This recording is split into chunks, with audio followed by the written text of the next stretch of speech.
Let's look at the top 4 signs that you're saving too much money.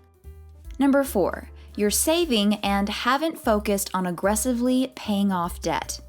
While it's important to have an emergency fund to cover unexpected expenses, putting all of your extra money into savings instead of paying off debt can cost you in the long run.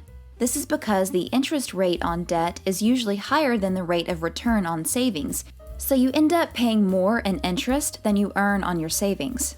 In addition, having credit card debt can hurt your credit score, making it more difficult to get approved for loans and lines of credit in the future.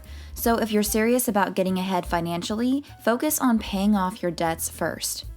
Number 3, you're saving money just to take it right back. If you're living paycheck to paycheck, it's time to reassess your savings goals.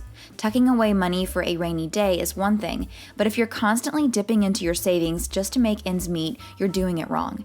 In fact, one sign that you're saving too much money is if you find yourself regularly using your savings to cover your living expenses. After all, there's no point in saving money if you're just going to take it right back out again. So the next time you get paid, focus on paying your bills and other expenses first, and then devote the rest to saving and investing. That way you can ensure that you are not constantly dipping into your savings. Number 2, you're doing good financially, but you never spend any money on yourself. It's important to save and be frugal, but it's also important to enjoy life and spend some money on yourself every now and then. Of course, you want to be wise about it and make sure it's within your budget. But if you end up saving a little less so you can enjoy life a little more now, then it's worth it. Sometimes people get so caught up in saving that they forget to live.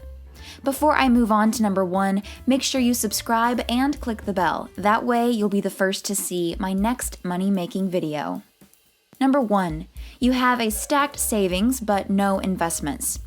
If you're debt-free, have an emergency fund of 3 to 6 months worth of expenses, and you have money constantly going into your savings account but nothing invested, that's not good. What's the point of having all that money just sitting there? It's not doing anything for you. Instead, you should be investing some of that money so it can grow and make even more money for you. While it's important to have an emergency fund and be debt-free, if you're not investing your money, you're missing out on potential growth. Try investing a portion of the money you have going into savings. That way you can work on growing your money. Click the video on the screen to see another money-making video.